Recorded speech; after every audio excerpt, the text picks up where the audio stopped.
$10 trillion. If global cybercrime were a country, that mind-boggling number means it would have the third biggest economy on the planet right now, sitting just behind the US and China. Just let that sit for a second.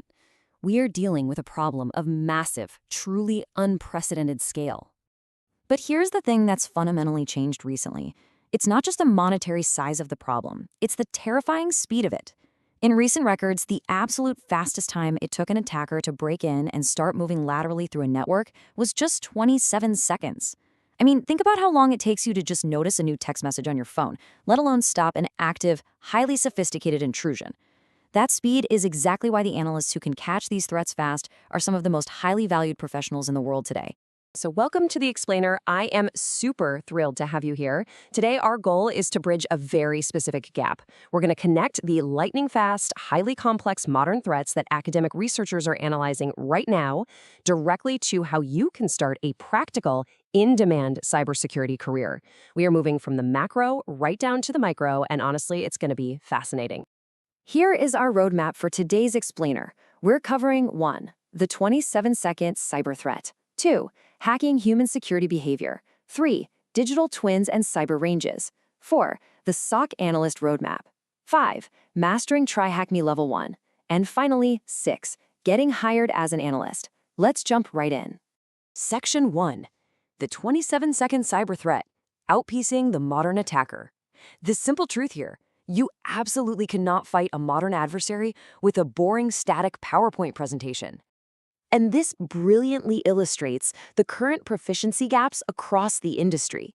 While our incident response proficiency is actually quite high, advanced threat detection and risk assessment are severely lagging. We desperately need a radical shift in how we build security skills to outpace these attackers. Which brings us to Section 2, Hacking Human Security Behavior, the Science of Training. To close those dangerous skill gaps, the industry isn't just throwing more tech at the problem. They're actually leveraging behavioral psychology and gamification to fundamentally change how we act. Academic research from the Faith paper highlights this really fascinating concept called the protection motivation theory, or PMT. What researchers found is that personalized feedback, social norms, and driving intrinsic motivation vastly outperform your basic compliance checkboxes. If you want people to actually defend a network, they need to feel competent, autonomous, and related to the mission. Gamification, leaderboards, badges, progress bars, that directly targets that intrinsic motivation. So we know the psychology works, but here's the critical pivot for us today. How do we actually apply this psychological engagement to hands-on technical systems? Like, how do you practice for a 27-second intrusion without actually risking a multi-million-dollar corporate network? That takes us right into Section 3, Digital Twins and Cyber Ranges, Immersive Virtual Battlegrounds. Let's see how all this builds into the ultimate tools for hands-on, high-stress simulation without any of the real-world risk. Now, a digital twin isn't just a simple video game simulation. It's a living, breathing virtual replica. According to the research, it requires 3 core components: a physical object, its virtual equivalent, and continuous bidirectional data transfer to mirror real-world complexities. Basically, if data flows in the physical world, it flows in the twin. As you can see from this data drawn from academic analysis, digital twins scale across multiple vital sectors. But in cybersecurity, they are absolute game changers. They allow professionals to safely defend incredibly intricate, critical environments, like a wastewater treatment facility or an emerging 5G network, by running red team versus blue team exercises in real time. Section 4, the SOC Analyst Roadmap, Your Path to the Front Lines.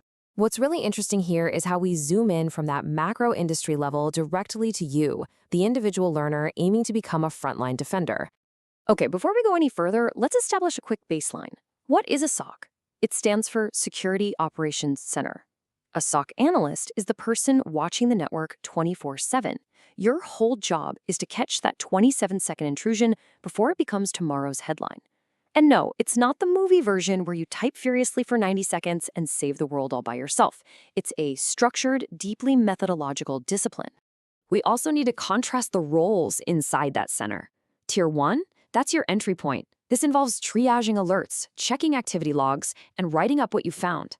Tier 2 is where you move next. That's digging into much deeper investigations, figuring out exactly what an attacker did, and building guides to make Tier 1's job way faster next time. Section 5, Mastering TryHackMe Level 1, a structured, 5-phase plan.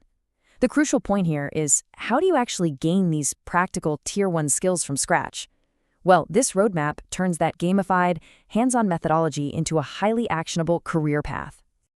This step-by-step journey guarantees you don't skip the basics. You start with Phase 1 fundamentals like TCP/IP and DNS, which are essentially the fundamental languages and phone books of the internet. Then you move into Phase 2 for specific SOC skills. Grab your certificates in Phase 3, build a public portfolio in Phase 4, and finally, Phase 5. You apply. Let's look a bit closer at Phase 2. Your hands-on training here, via those gamified lab environments we talked about, focuses heavily on 4 main pillars. First, SIM proficiency. That's your security information and event management tool, basically the main radar screen of a SOC. Next, log analysis, which is figuring out what happened from a massive pile of data. Then open source threat intel enrichment. And finally, mastering the NIST incident response lifecycle, the absolute government gold standard playbook for handling breaches. But listen, if you take nothing else away from this explainer, you absolutely must remember this. Collecting certificates is completely useless without real proof. Creating documented write-ups on GitHub or LinkedIn proves to a hiring manager that you can actually do the work. It takes you from simply saying, "I studied this," to saying, "Hey, here is the proof." Finally, Section 6, getting hired as an analyst, execution and timeline. So you've got the skills, you have the portfolio. When and how do you actually apply for these highly demanded roles so you can launch this new career?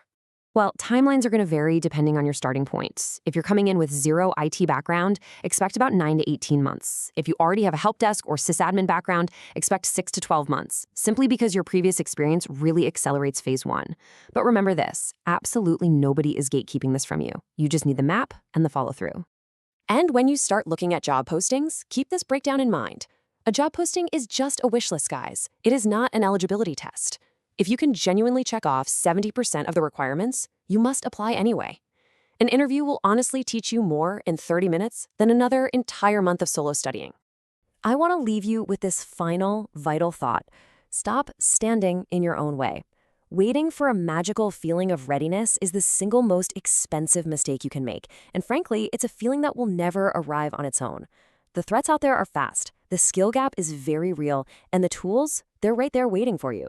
So, are you going to keep telling yourself you'll start when you're ready? Or are you going to start building your evidence today and claim your seat in this critical $10 trillion industry? The choice is entirely yours. Start building that portfolio today.